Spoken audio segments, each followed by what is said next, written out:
Okay, we'll start with the lecture. तो कल वाले लेक्चर में हमने देखा था स्टैंडिंग और स्टेशनरी वेव्स, जहाँ पे दो वेव्स होते हैं जिसका फ्रीक्वेंसी और एम्पलीट्यूड सेम होता है और एक ही मीडियम में अपोजिट डायरेक्शन में ट्रैवल कर रहे हो, सुपर इम्पोज हो जाए तो वो हमें स्टेशनरी वेव्स देते हैं। बराबर, ठीक है। तो this is the equation for the stationary waves. तो हमने कुछ चीजें यहाँ पे देख ली थी। The points at which the amplitude is zero is called as a node, whereas the point at which the amplitude is maximum is called as an antinode. Then the distance between successive nodes or antinode is called as lambda by 2, and the distance between adjacent node and antinode is called as is lambda by 4. ठीक है।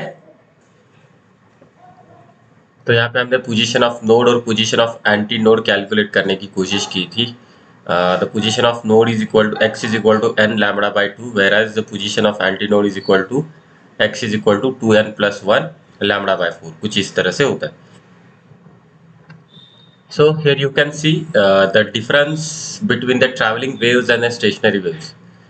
तो देखना travelling wave क्या होती है, advance होती है आगे वाले डायरेक्शन में with definite velocity. Stationary wave क्या होता है, तो वो remain stationery between the two boundaries in the medium. ये सबसे पहला डिफरेंस रहेगा इन दोनों के बीच में। नाउ ट्रैवलिंग वेव्स, सारे पार्टिकल्स जो होते हैं मीडियम के ऑसिलेट करने लगते हैं with same frequency and amplitude, whereas in stationary waves all particles except nodes oscillate with same frequency but different amplitude. Again, the amplitude is zero at nodes and maximum at antinodes.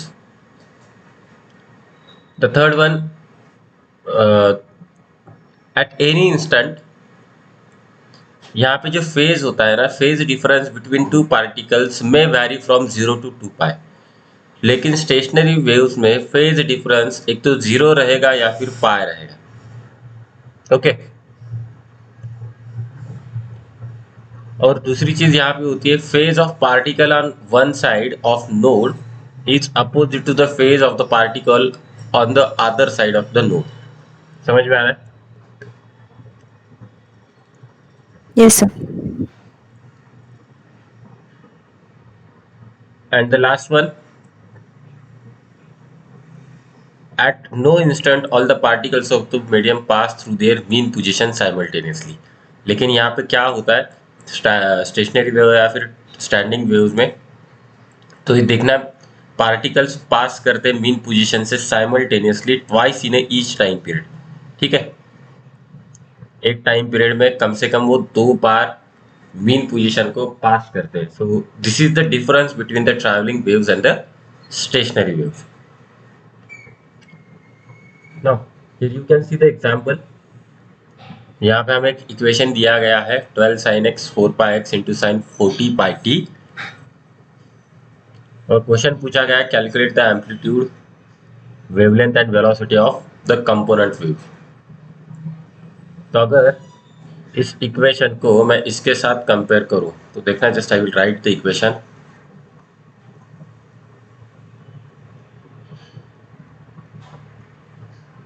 जो हमने previously obtain किया था equation, ये वाला equation, that is 2a sin kx cos omega t। 2a sin kx cos omega t. अगर मैं इसके साथ इसे कंपेयर करने की कोशिश करूं तो देखना यहाँ पे 2a की वैल्यू हो जाती है 12, तो a बन जाता है 6। तो ये सेंटीमीटर में दिया है, हियर यू कैन सी। तो एम्पलीट्यूड बनेगा 6 centimetre. Next we can compare, k is equal to 4 pi बन जाएगा, और k की वैल्यू कितनी होती है, 2 पाई बाय लैम्बडा, बराबर ना। Yes, sir. तो लैम्बडा यहाँ पे बन जाएगा 1/2 centimetre. Next we need to calculate the velocity. Velocity किस तरह से मिलेगी,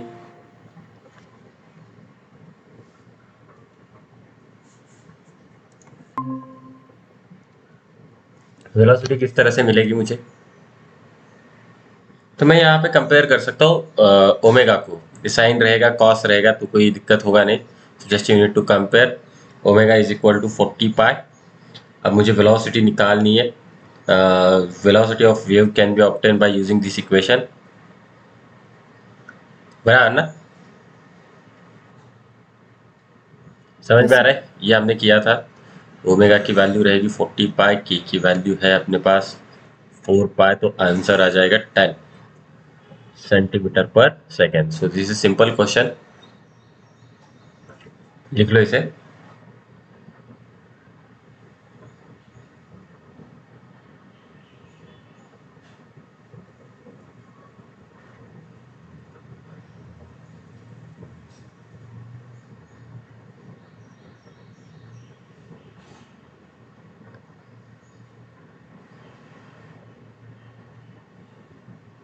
Done, sir. ठीक है, तो देखना ये आगे वाला क्वेश्चन। यहाँ पे स्ट्रिंग की लेंथ दी गई है 10 सेंटीमीटर और क्वेश्चन पूछा गया है locate the nodes and the anti nodes, और कितने लूप्स यहाँ पे फॉर्म हो रहे हैं वाइब्रेशन के, वो भी हमें फाइंड आउट करना है।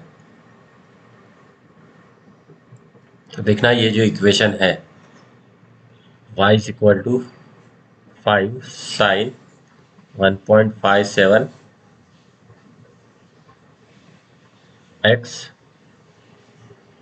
Into sine 314 t। तो इस 1.57 को मैं पाई बाई 2 लिख सकता हूँ, बराबर ना? तो y कितना हो जाएगा 5 sine pi by 2 x sine 3142 4t। ठीक है, तो जनरल इक्वेशन क्या है अपने पास, which is equal to 2a sine के x into sine omega t. अगर मैं इन दोनों इक्वेशन को कंपेयर करता हूं तो मुझे कुछ चीज़ें मिल जाती है, such as K is equal to pi by 2 और ओमेगा की वैल्यू मिल जाती है 314। अब इस 314 को किस तरह से लिखा जाता है देखना, I can write down this as 100 into pi. तो अगेन के से मैं निकाल सकता हूँ 2 pi by lambda is equal to pi by 2। तो लैम्बडा हो जाएगा मेरा 4 सेंटीमीटर, और फिर से मैं वेलोसिटी निकाल सकता हूँ, velocity is equal to omega by k which is equal to 100 pi divided by pi by 2, pi pi cancel, ये ऊपर चला जाएगा, ये बन जाएगा 200 सेंटीमीटर पर सेकेंड, बराबर। अब मुझे दिया गया है length of the string. Length of the string क्या है, तो वो दिया गया है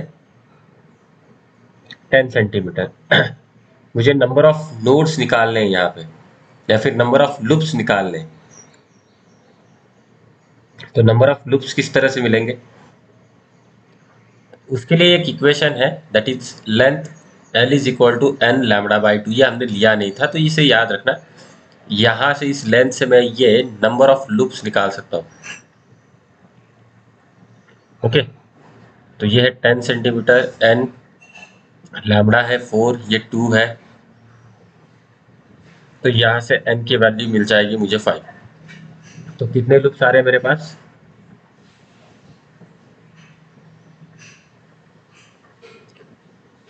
ये n मुझे नंबर ऑफ लूप्स देता है। एक्चुअली ये this is called as a number of nodes. Loops को यहाँ पे हम नंबर ऑफ नोड्स भी कहेंगे, कोई प्रॉब्लम नहीं है। ठीक है, समझ में आ रहा है? Yes, sir. तो यहाँ पे जितने नोड्स बनेंगे उतने ही लूप्स बनेंगे। तो n इज इक्वल टू 5। अगर मैं वेवफॉर्म ड्रॉ करने की कोशिश करूँ तो ये कुछ इस तरह से होगा।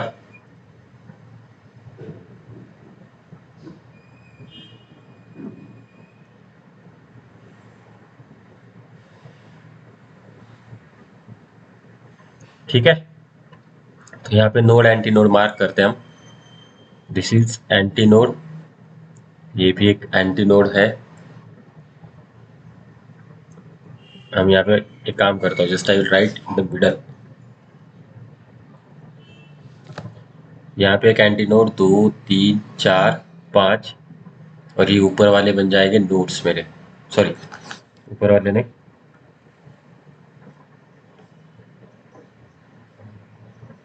एक 2 3 4 और 5, इस तरह से बराबर। जितने नोड्स उतने एंटी नोड्स देखना। आप इससे भी निकाल सकते हो एन की value, L is equal to 2n+1 lambda by 2, lambda by 4, lambda by 4 ही था ना वो position of anti node. Yes, sir. तो वो कितना होगा, पोजीशन एंटी नोड देखते हैं कितने आते हैं यहाँ से, 10, 2n+1 लैम्बडा की वैल्यू है 4 4। एक्चुअली यहाँ पे कुछ अलग वैल्यू आ रही है, स्टोर।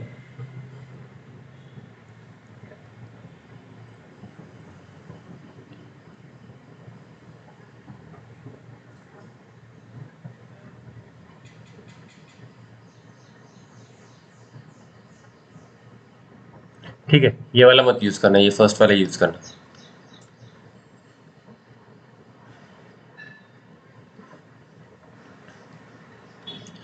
तो देखना हाउ मेनी लूप्स, तो 5 लूप्स बन रहा है और लोकेशन करना है मुझे, लोकेट करना है नोड एंटी नोड। देखा जाए तो ये मेरा एंटी नोड है and this is going to be at 1 centimetre, तो ये आगे 5 है तो ये बन जाएगा एंटी नोड्स मेरे 1 centimetre, 3 centimetre, 5 centimetre, 7 centimetre, 9 centimetre.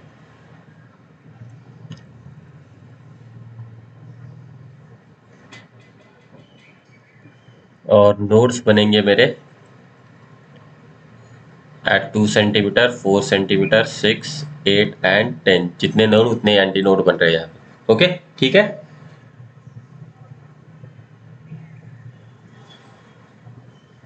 समझ में आ रहा है? Yes, sir. तो देखना ये नोड्स है अपने 3 4 और ये 5, इतनी लेंथ है तो हम ये वाला कंसीडर नहीं करेंगे। आप बोल सकते हैं कि सर यहाँ पे तो मुझे 6 नोड्स दिख रहा है, नहीं, कैलकुलेशन में मुझे सिर्फ ये आगे से लेने, इसके आगे से, ठीक है।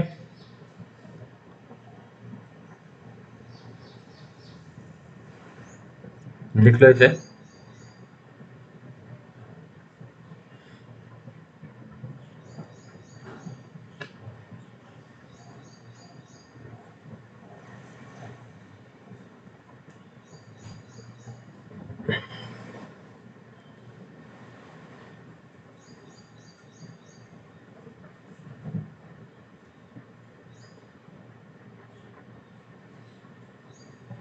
Done, sir.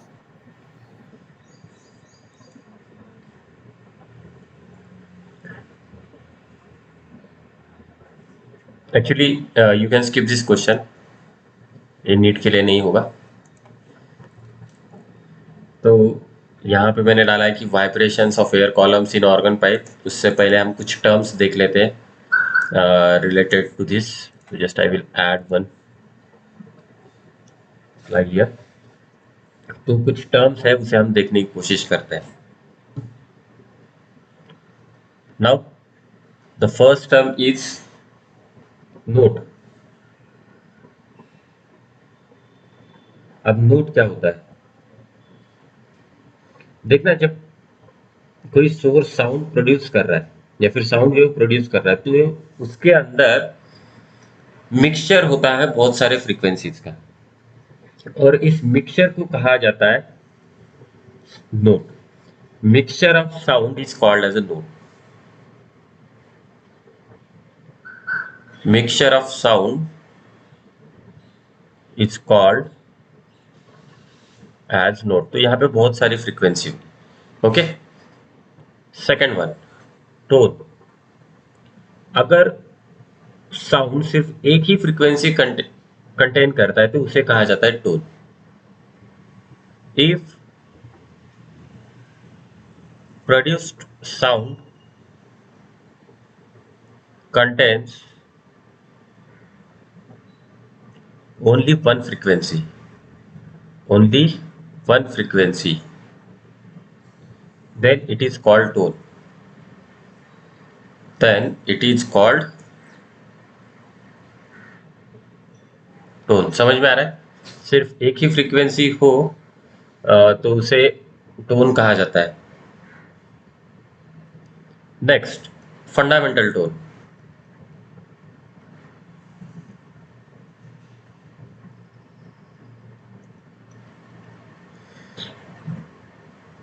Tone of minimum frequency is called as a fundamental tone.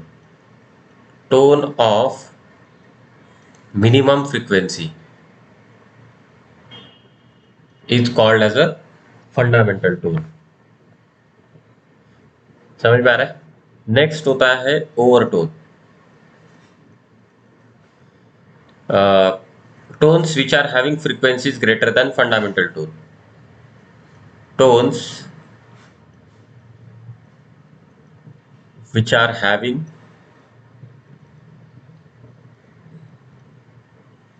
frequencies greater than fundamental tone. समझ में आ रहा है? समझ में आ रहा है ये चीज? Yes, sir. Next, harmonics.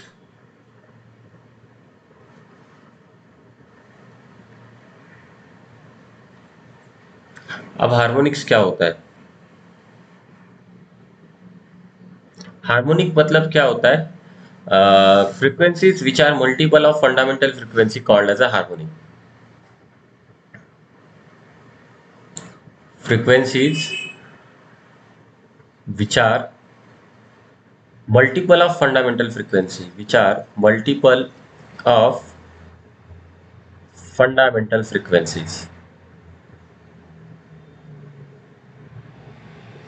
is called as a harmonic. तो यहाँ पे देखना, सपोज करना अपने पास 50 हर्ट्ज फ्रीक्वेंसी है, बराबर.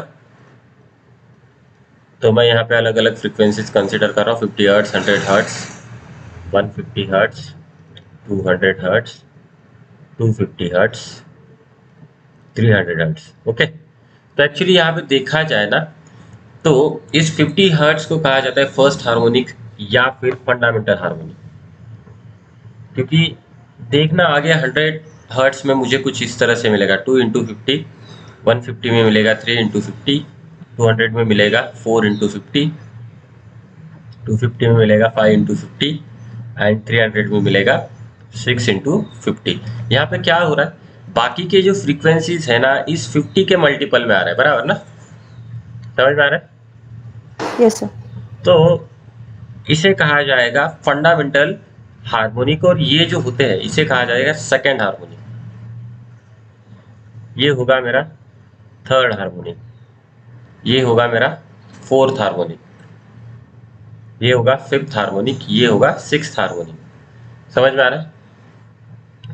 अब यहाँ पे मुझे इवन हार्मोनिक और ऑड हार्मोनिक मिल रहा है. देखना, ये 2, ये 4 और ये 6, इसे कहा जाएगा इवन हार्मोनिक्स. ये क्या है? मेरे इवन नंबर है ना सारे, तो ये होते हैं मेरे इवन हार्मोनिक्स. और बाकी के जो रिमेनिंग है third and fifth, that is called as a odd harmonic. इसे कहा जाता है ऑड हार्मोनिक. समझ में आ रहा है? Yes, sir. लिख लो इसे जल्दी. These are very fundamental terms.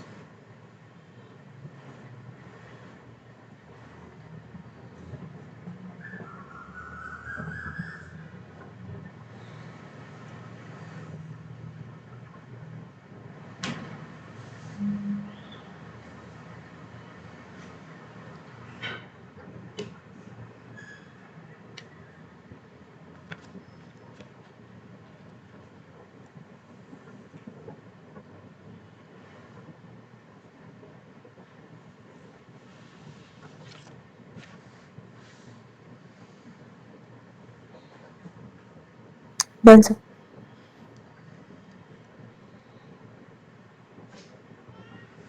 Now the next part is the musical scale.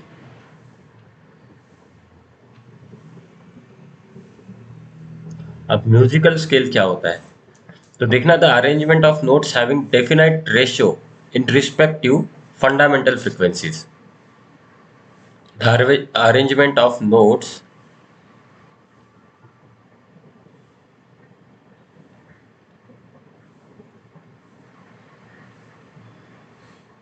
having definite ratio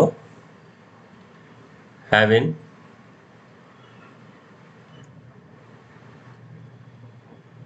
definite ratio in respective fundamental frequencies.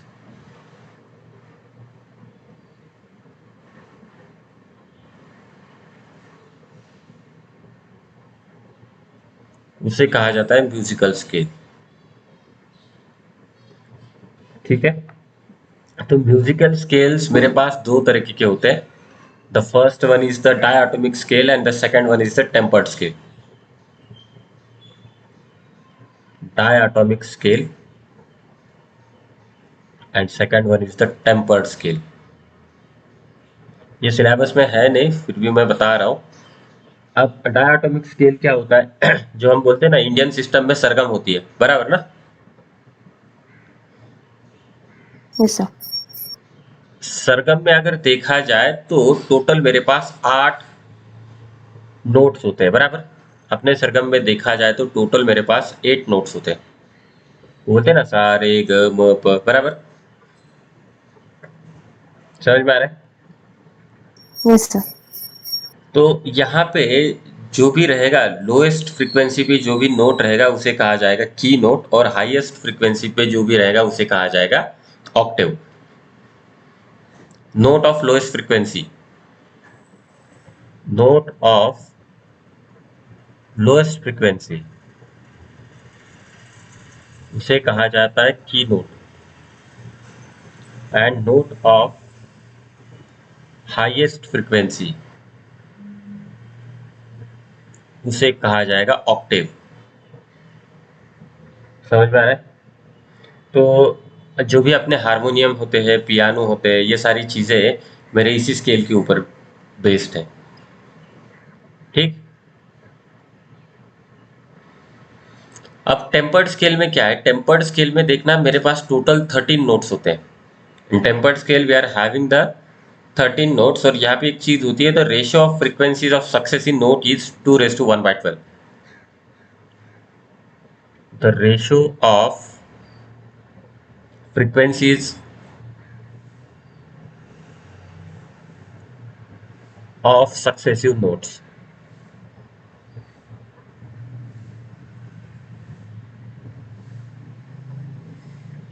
वो रेशियो होता है मेरा 2:1/12. Always remember this part.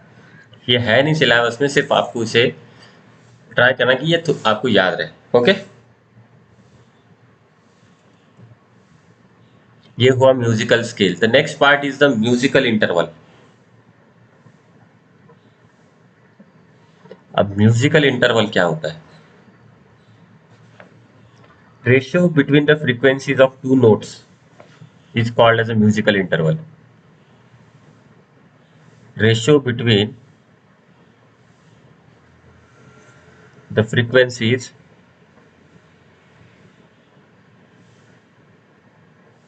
of two notes, तो इसे कहा जाएगा म्यूजिकल इंटरवल.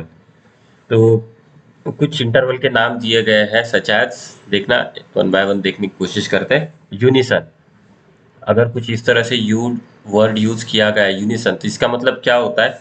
अगर frequency का रेशियो लेने की कोशिश करो तो f2/f1 which is equal to 1. Okay, अगर मैं यहाँ पे ऑक्टेव वर्ड यूज करता हूँ, ऑक्टेव का वर्ड होता है f2/f1 इज इक्वल टू 2. उसके बाद होता है मेजर टोन.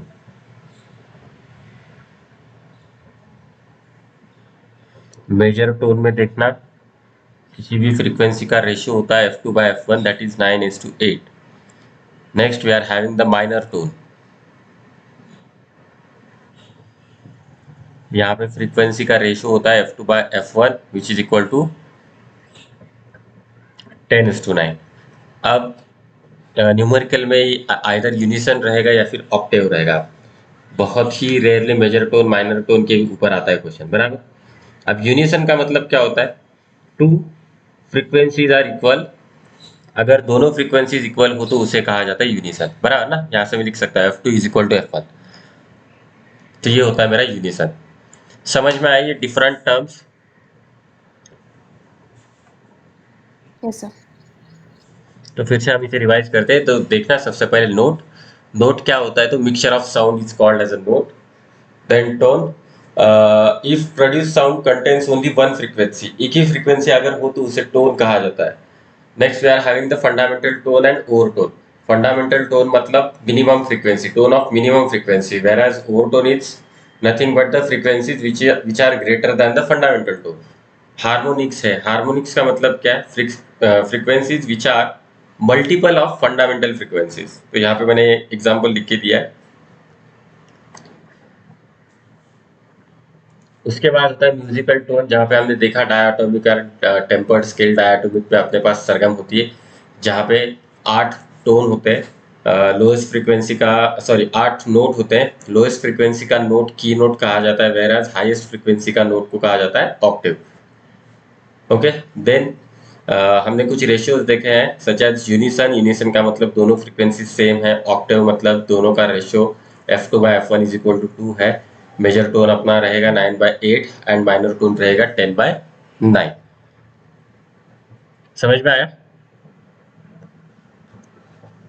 Yes, sir. तो आगे बढ़ते। Now we will talk about the vibrations of air columns in organ pipe. Organ pipe मतलब क्या, क्या होता है, तो ये ऐसे सारे इंस्ट्रूमेंट्स होते हैं जहां पे हम एयर को ब्लो करके उस इंस्ट्रूमेंट को बजाने की कोशिश करते हैं। The best example for the organ pipe is the flute, बराबर ना। समझ में आ रहा है? Yes, sir. तो इस ऑर्गन पाइप के दो टाइप होते हैं, closed organ pipe and open organ pipe.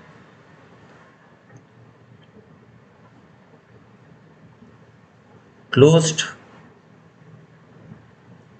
organ pipe and the second one is the open organ pipe। देखना, क्लोज्ड ऑर्गन पाइप में क्या होता है, one end is open and other end is closed.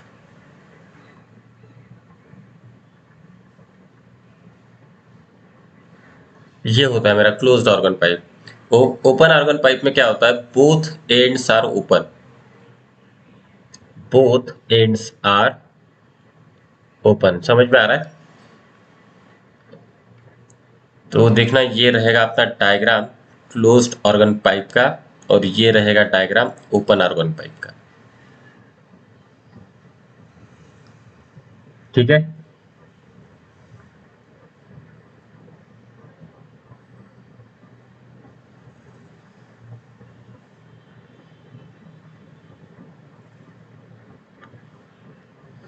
तो देखना, अगर इस पाइप के अंदर जो भी एयर है अगर हम उसे वाइब्रेट करने की कोशिश करें और it is made to vibrate, तो यहाँ पे लॉन्जिट्यूडनल वेव प्रोड्यूस होता है। और ये जो वेव्स होते हैं ना, ये वेव्स ट्रैवल करने लगते हैं through the pipe to its far end, और वहां से वो रिफ्लेक्ट होते हैं। ओके, तो रिफ्लेक्ट होने की वजह से क्या होगा, तो यहाँ पे सुपर पोजिशन होगा इंसिडेंट एंड रिफ्लेक्टेड वेव्स का। तो मुझे यहाँ पे स्टेशनरी वेव्स मिलते हैं पाइप में। तो ये मोस्टली ऑर्गन पाइप में स्टेशनरी वेव्स मिलते हैं। समझ में आ रहा है? अगर आप ये एयर कॉलम को वाइब्रेट करने की कोशिश करो तो इसके अंदर कुछ वेव सेट होंगे इस तरह से। अब ये वेव रिफ्लेक्ट होगी, रिफ्लेक्ट होने के बाद कुछ इस तरह से ये वापस आएगी और इन दोनों वेव्स का सुपर पोजिशन होगा जहां पे मुझे स्टेशनरी वेव मिलता है और यहाँ पे मुझे पोजीशन मिलते हैं such as node anti node. बराबर, ठीक है, समझ में आ रहा है? Yes, sir. तो हम एक एक देखने की कोशिश करते हैं। तो सबसे पहला रहेगा closed organ pipe. The first one is the closed organ pipe. तो देखना, इसमें क्या होता है, node is formed at closed end, anti node is formed at open and. ये चीज आपको याद रखनी है। node is formed at closed end, antinode is formed at open end.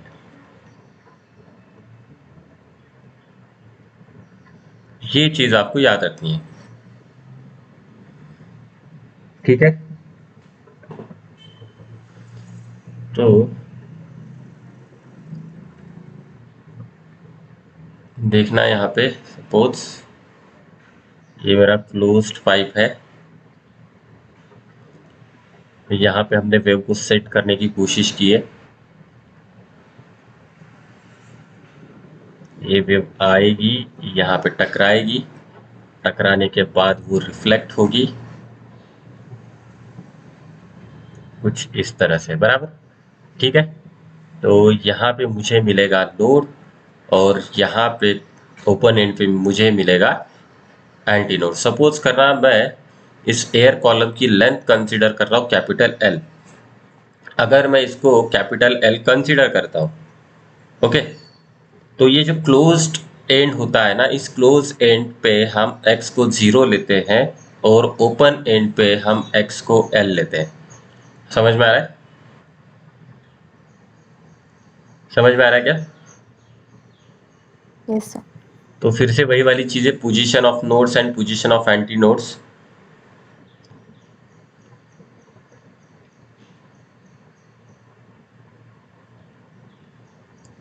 Position of nodes ये हमने कैलकुलेट किया था, कितना था, हमने x की वैल्यू कैलकुलेट करने की कोशिश की थी। किस तरह से? तो साइन के x ये कितना होता है, 0 होता है, ओके। यहाँ पे डिस्प्लेसमेंट 0, तो इसको हम इन जनरलाइज लिख सकते हैं K X is equal to N lambda, K की वैल्यू होती है 2 pi by lambda into X which is equal to N lambda. तो x मुझे मिल जाएगा यहाँ पे n इंटू लैम्बडा बाई 2। समझ में आ रहा है? तो n की वैल्यू हम यहाँ से 0 से चालू कर सकते हैं। This is the position of the nodes, whereas position of anti nodes, position of anti nodes, तो साइन के एक्स की वैल्यू मेरी प्लस और माइनस 1 होनी चाहिए। तो इसे ही मैं लिख सकता हूँ के X is equal to 2n plus 1 into lambda by 4, बराबर ना? समझ में आ रहा है? ये किया था हमने, तो n की वैल्यू अपने यहाँ पे 0 से शुरू होगी, या फिर मैं इसे ही लिख सकता हूँ 2n minus 1 into lambda by 4, लेकिन इस केस में n की वैल्यू मेरे 1 से शुरू होगी। देखना, अगर फर्स्ट केस में n इज इक्वल टू 0 डालता हूँ तो मुझे लैम्बडा बाय 4 मिलेगा।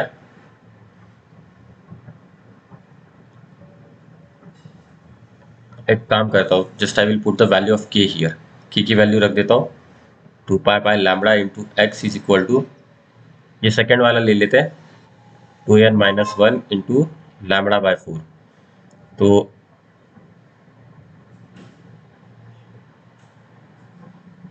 सॉरी, ये हमने डायरेक्टली लिख लिया, एक मिनट, लिखना मत कुछ भी, ये होगा 2n प्लस 1 पाई बाय 2 और ये होगा 2n माइनस 1 पाई बाय 2। इस केस में n की वैल्यू होगी 0, 1, 2 एंड सो ऑन, इस केस में होगी 1, 2 एंड सो ऑन।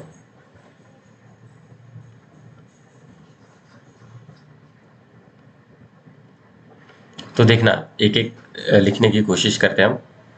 फर्स्ट वाला लेते हैं यहाँ पे कि x is equal to 2n plus 1 pi by 2, K की वैल्यू होती है 2 pi by lambda x, 2n plus 1 lambda pi by 2, ये पाई पाई कैंसिल, तो मुझे x की वैल्यू मिलेगी 2n plus 1 lambda by 4 first case में। सेकेंड केस में क्या होगा कि x is equal to 2n minus 1 pi by 2, तो ये बनेगा 2 pi by lambda into X, 2n minus 1 pi by 2। तो x की वैल्यू कितनी होगी? Here again you will get the value of x which is equal to 2n minus 1 into lambda by 4, लेकिन यहाँ पे n मेरा 1 से शुरू होगा, ये चीज याद रखना। दोनों इक्वेशन सेम ही है, सिर्फ n की वैल्यू वेरी हो रही है अपनी। समझ में आ रहा है?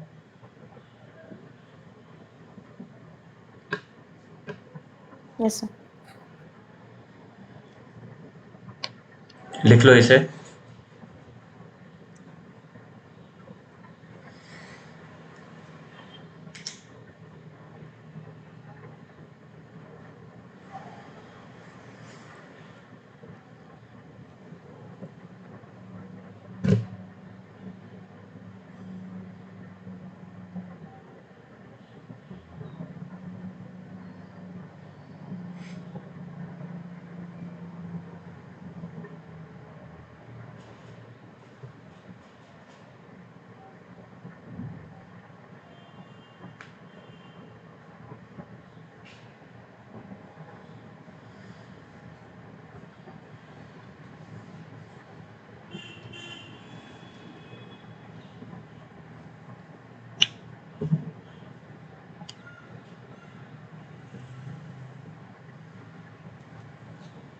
Done, sir.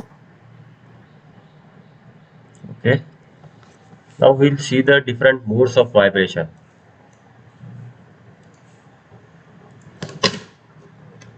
The next part is the modes of vibration in closed organ pipe. So here you can put the heading modes of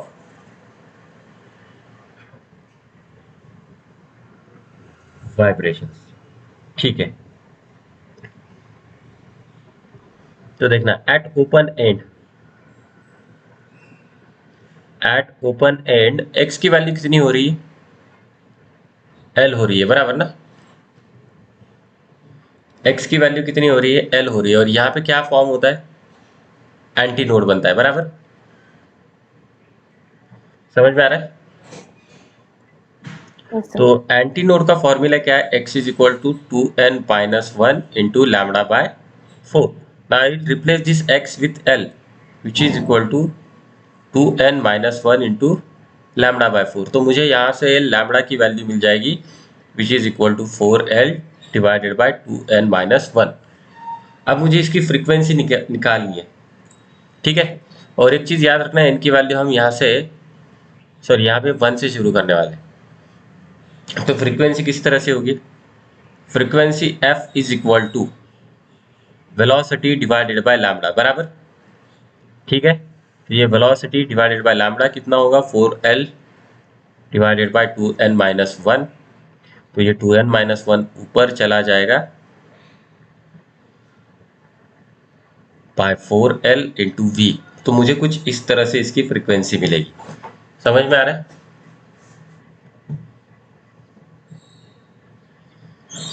Yes, sir. Yes. ना अब हम देखेंगे first mode, second mode, third mode and so on. तो सबसे पहले यहाँ पे होगा फर्स्ट मोड। फर्स्ट मोड में देखा जाए तो क्लोज्ड ऑर्गन पाइप में कुछ इस तरह से वेव्स सेटअप होने वाले। This the closed organ pipe, और जो भी वेव आएगी ना, ये कुछ इस तरह से यहाँ पे आएगी, यहाँ से टकरा के फिर इस तरफ वापस चली जाएगी। तो यहाँ पे मुझे ये मैक्सिमम मिलता है। डायग्राम थोड़ा अच्छा निकालने की कोशिश करता हूँ।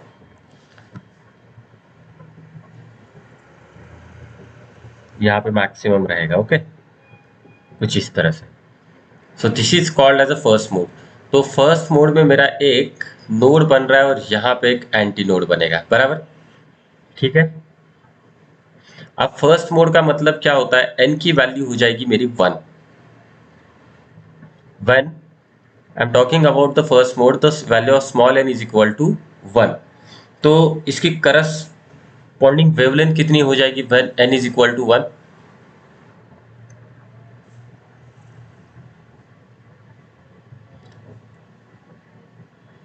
n इज इक्वल टू 1, तो वेवलेंथ कितनी हो जाएगी, 2L.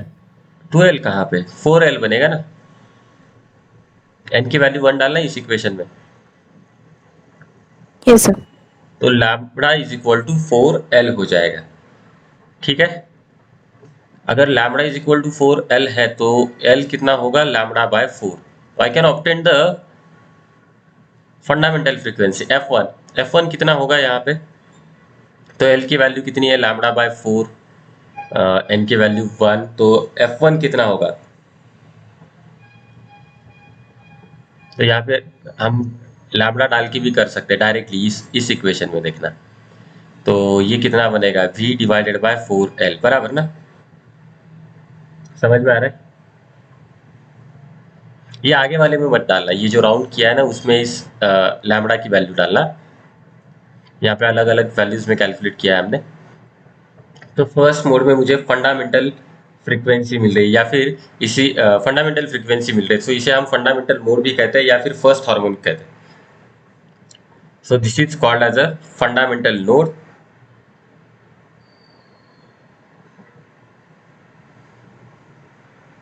या फिर इसे कहा जाएगा फर्स्ट हार्मोनिक। ओके, ठीक है, समझ में आया।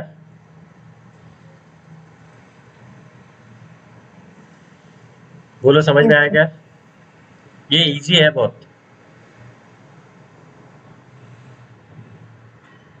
नाउ अब हम बात करेंगे सेकेंड मोड के बारे में।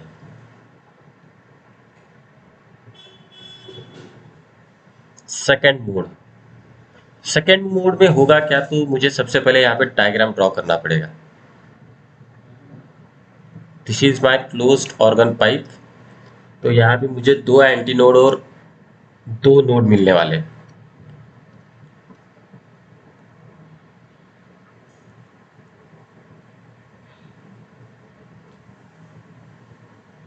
ठीक है, समझ में आ रहा है। यहाँ पे मुझे क्या मिलेंगे, दो एंटी नोड एंड दो नोड मिलने वाले। तो ये होगा, यहाँ पे एक नोड होगा, यहाँ पे एक नोड होगा, और यहाँ पे एंटी नोड, यहाँ पे एंटी नोड। ठीक है, एन की वैल्यू कितनी हो गई इस केस में, for second mode N is equal to 2, बराबर ना। अगर एन इज इक्वल टू 2 है तो लैम्बडा कितना होगा, lambda is equal to 4/3l, बराबर ना। Lambda is equal to 4/3l, या फिर मैं l लिख सकता हूं 3/4 लैम्बडा। ओके, तो मुझे सेकेंड फ्रीक्वेंसी मिल जाएगी F2। F2 अगेन इसके लिए मैं ये वाला इक्वेशन यूज करूंगा, v divided by lambda, lambda की वैल्यू है 4l/3, तो ये मुझे मिल जाएगा 3/4 टाइम्स ऑफ v/l। समझ में आ रहा है। Yes. ठीक है, तो देखना v/l की वैल्यू कितनी है फर्स्ट मोड से, सॉरी, v/4l की वैल्यू मैं लिख सकता हूँ फ्रॉम द फर्स्ट मोड। तो F2 कितना हो जाएगा, can I write this F2 as 3F1, क्या मैं इस F2 को 3F1 लिख सकता हूँ। Yes, sir.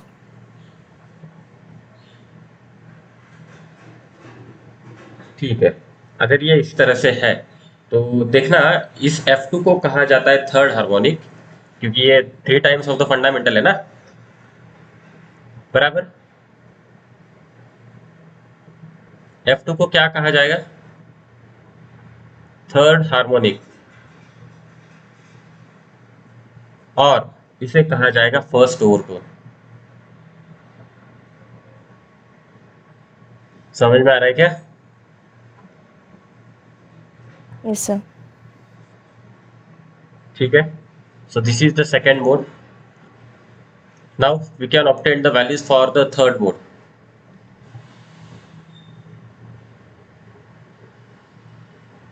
थर्ड मोड, तो सबसे पहले मुझे डायग्राम ड्रॉ करना पड़ेगा। Pipe closed eight one and. अब थर्ड मोड में क्या होना चाहिए, तीन नोड, तीन एंटी नोड बनने चाहिए, बराबर।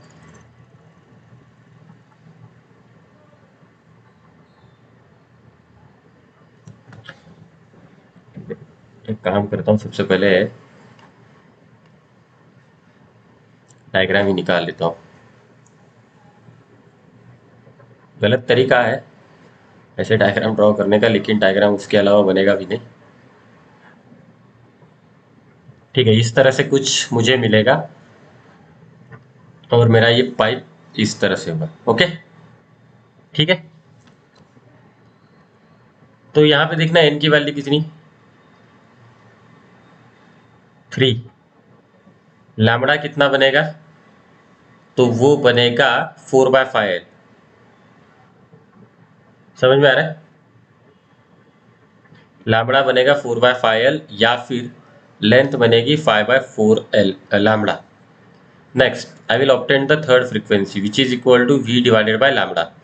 v divided by lambda, lambda कितना है 4l/5, तो ये 5 ऊपर जाएगा और मुझे मिलेगा v divided by 4l। Again I can replace this v divided by 4l with the f1, तो f3 कितना मिलेगा 5 टाइम्स ऑफ f1 बराबर। ठीक है, सही लिखा है मैंने। Yes, sir. तो this is called as a fifth harmonic, क्योंकि ये 5 टाइम्स ऑफ f1 है ना, ये होता है फिफ्थ हार्मोनिक या फिर सेकेंड ओवरटोन।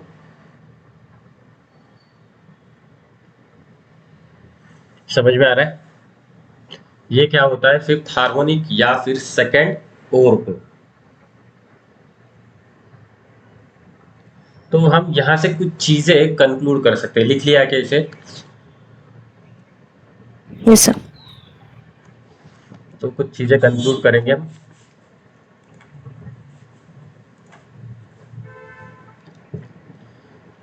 तो क्लोज्ड ऑर्गन पाइप में हमें सिर्फ ऑड हार्मोनिक्स मिल रहा है बराबर ना, समझ रहे। Yes, in sir. A closed organ pipe only odd harmonics are present, only odd harmonics are present। ठीक है, अगर मैं सारे हार्मोनिक का रेशियो लेने की कोशिश करूं, that is f1 f2 f3, तो मुझे किस तरह से मिलेगा 1:2 3:5 एंड सो ऑन बराबर। ठीक है, समझ में आ रहा है।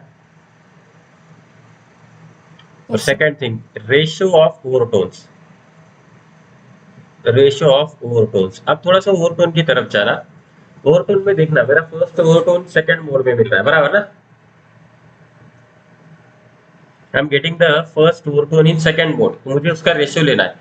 तो ये किस तरह से बनेगा रेशियो, तो देखना रेशियो बनेगा 3:5:7, अगर मैं 3 ही लेने की कोशिश कर रहा हूँ तो रेशियो ऑफ ओवरटोन्स हो जाएगा 3:5:7। हमने आगे वाला कैलकुलेट नहीं किया, लेकिन हम यहाँ से कंक्लूजन निकाल सकते हैं। ठीक है,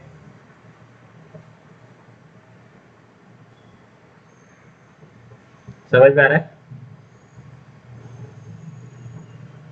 Yes, sir. तो फ्रीक्वेंसी ऑफ nth हार्मोनिक हम निकाल सकते हैं, in generalize frequency of nth harmonic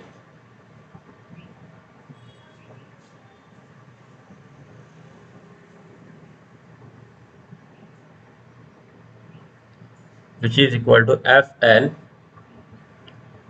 2n-1 into f1। चलेगा क्या, इस तरह से लिखो, और n की वैल्यू मेरी शुरू होगी 1 से, तो n will start from 1। Ratio of sorry frequency of nth harmonic, देखना f2 निकाल सकते हो, that is n is equal to 2, तो ये मुझे मिल जाएगा 3f1। समझ में आ रहा है,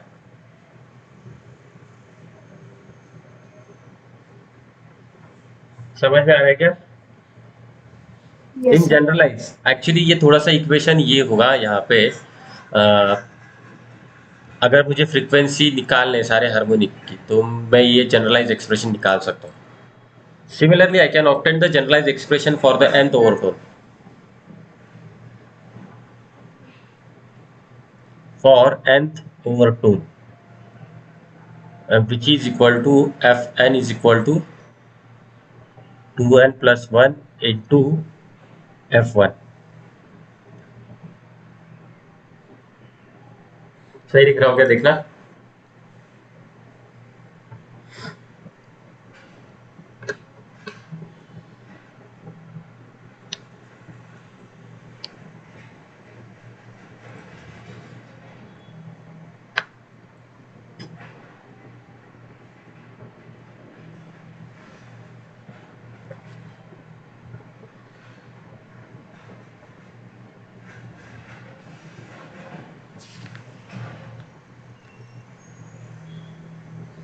ठीक है,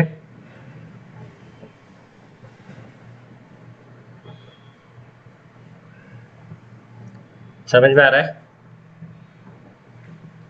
Yes, sir.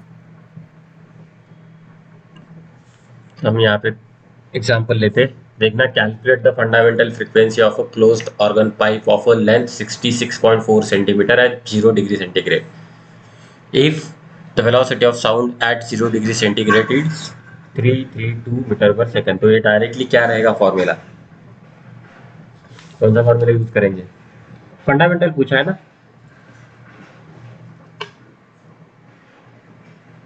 फंडामेंटल के लिए क्या है, F1 is equal to V divided by 4L बराबर।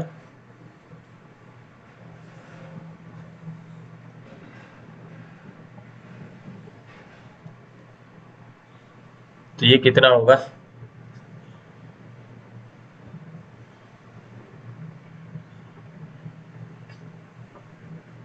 कुछ इस तरह से आ जाएगा बराबर ना। हाँ, यहाँ पे और एक चीज, एक मिनट फिर से लिखते हैं हम इसे। वेलोसिटी किसमें दी गई है रे, मीटर पर सेकंड में बराबर, और लेंथ कितनी है, सेंटीमीटर। तो ये आप लोगों को इसे मीटर में कन्वर्ट करना पड़ेगा। 332 डिवाइडेड बाय 4 इंटू 66.4 बाय 100, तो ये 100 ऊपर चला जाएगा।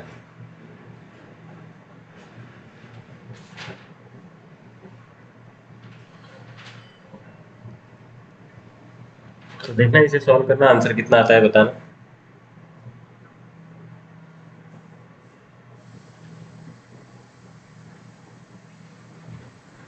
Here you will get the answer around 125 hertz। समझ में आया क्या क्वेश्चन?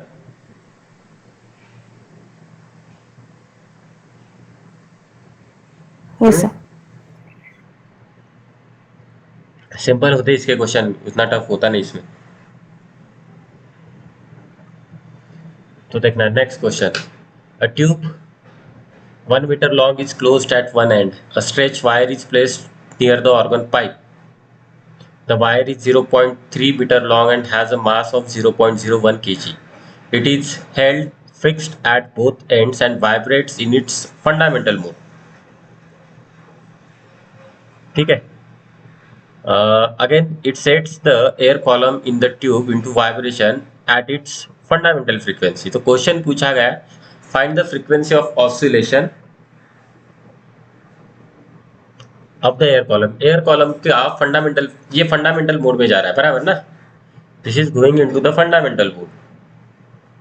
समझ में आ रहा है, एयर कॉलम अपना फंडामेंटल मोड में चल रहा है। तो फंडामेंटल मोड के लिए फ्रीक्वेंसी क्या होती है, तो आप इसका आंसर फाइंड आउट कर सकते हैं। F1 is equal to V divided by 4L। Now the length, this particular length is going to be the length of tube, क्योंकि एयर कॉलम की लेंथ उतनी है। तो यहाँ पे स्ट्रिंग की लेंथ मत लेना,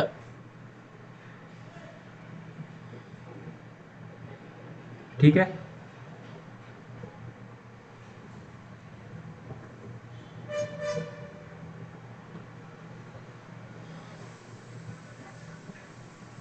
You can obtain the answer for the first question.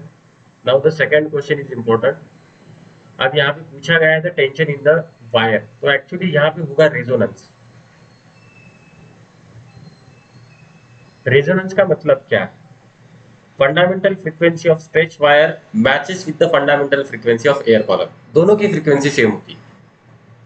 At resonance fundamental frequency of stretched wire becomes equal to fundamental frequency of air column। तो इसे स्टार करके रखना, ये जो रेजोनेंस वाला पॉइंट है, fundamental frequency of stretch wire becomes equal to fundamental frequency of air column. ठीक है, अब मुझे फंडामेंटल फ्रीक्वेंसी स्ट्रेच वायर की निकालनी है। तो फ्रीक्वेंसी किस तरह से निकाल सकते हो, अब स्ट्रेच वायर है मतलब वायर का लेंथ डबल लेना पड़ता है। कल हमने ऐसा एक क्वेश्चन किया था, याद है, velocity is equal to distance divided by time. तो डिस्टेंस इनटू ये फ्रीक्वेंसी हो जाएगा वेलोसिटी, और ये जो डिस्टेंस होता है ना, this distance is equal to twice the length of the stretch wire. तो फ्रीक्वेंसी कितनी मिल जाएगी मुझे, v डिवाइडेड बाय 2L। समझ में आ रहा है, Yes, sir. तो ये हो जाएगा G डिवाइडेड बाय 2L, और fundamental frequency of air column, इसका आंसर कितना है ऊपर वाले का, जरा बताना। 82. 82.5। Yes. तो 82.5 है, ठीक है। अब ये स्ट्रेच वायर है, स्ट्रेच वायर की वेलोसिटी हम निकाल सकते हैं under root of T by mu, ये किया था ना। Yes, sir. और म्यू क्या होता है यहाँ पे,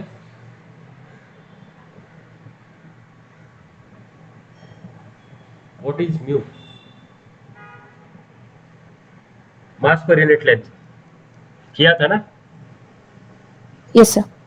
तो म्यू रहेगा मास पर यूनिट लेंथ, ये 2L 82.5, तो वैल्यूज रखो यहाँ पे, ये बन जाएगा टी बाय म्यू, ये 2 टाइम्स ऑफ, अब ये लेंथ किसकी है, स्ट्रेच वायर की, स्ट्रेच वायर की लेंथ कितनी है 0.3 बराबर ना, इंटू 82.5। अगर मैं इन दोनों को स्क्वायर कर दूं दोनों तरफ, तो ये बन जाएगा t by mu is equal to 2 into 0.3 into 82.5 whole square. तो t is equal to mu आगे होगा 0.3 इंटू 82.5 होल स्क्वायर। तो म्यू की वैल्यू रख सकते हैं मास पर यूनिट लेंथ, मास है अपना 0.01 और लेंथ है अपनी 0.3।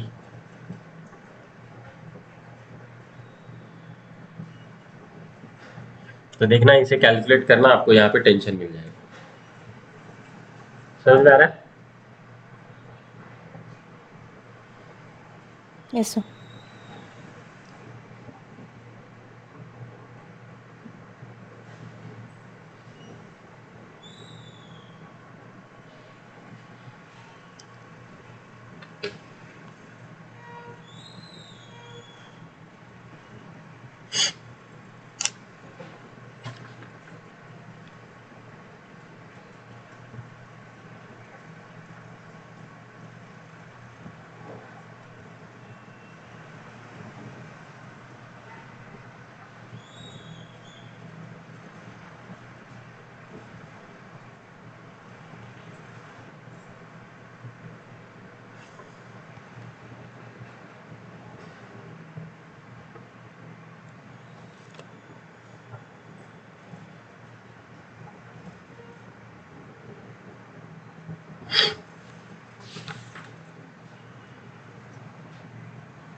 Sir, 81.675. Yes, the answer is around 81.675। समझ में आया। Yes, sir. तो देखना ये जो है ना, ये बहुत इजी पार्ट है। अगर आपको यहाँ पे ये चीज पता होती है, तो सबसे पहले देखना क्लोज्ड ऑर्गन पाइप के लिए मैंने क्या लिखा है, node is formed at closed end and anti node is formed at open and, बराबर। ठीक है, समझ में आ रहा है। अगर ये चीज पता है तो आप आगे वाला कैलकुलेशन कर सकते हो, इसे रटने की जरूरत नहीं है। समझ में आ रहा है ना। Yes, sir. तो you can take down the screenshot for this, ये होमवर्क के लिए रहेगा।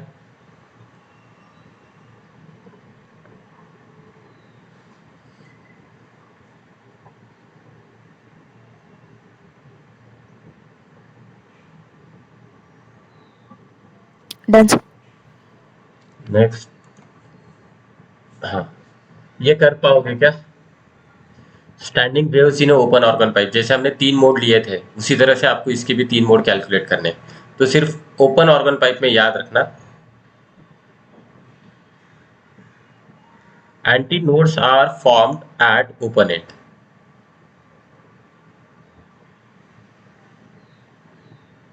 ठीक है, समझ रहे हो?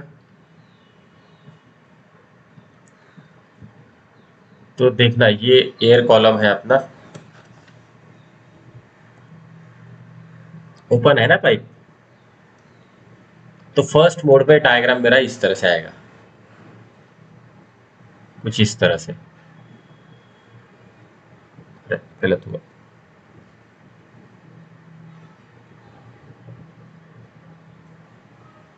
ये पहला मोड होगा,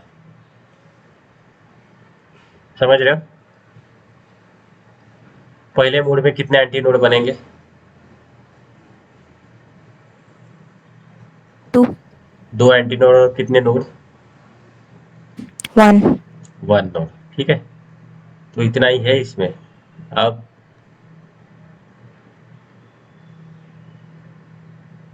सेकंड में देखना, सेकंड में कुछ इस तरह से। This is the second mode. कितने एंटी नोड बन रहे हैं 3, और नोड कितने बन रहे हैं? 2. 2 बन रहे हैं। कैलकुलेट कर पाओगे क्या? First mode, second mode and third mode. Yes, sir. Easy है ये बहुत, अगर एक बार समझ में आया ना कि इसमें कुछ है नहीं। और तीसरे मोड में क्या होगा?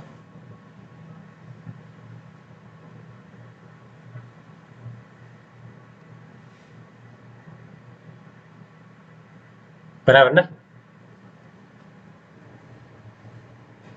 4 एंटी नोड और 3 नोड बनेंगे। समझ में आ रहा है?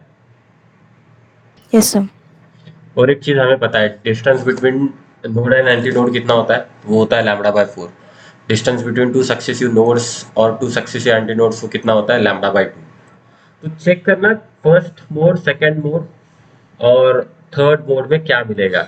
ऑलवेज रिमेंबर, फर्स्ट मोड या फिर फंडामेंटल मोड होता है, उसके बाद मेरा फर्स्ट मोड होना है, सेकंड मोड होना जाएगा।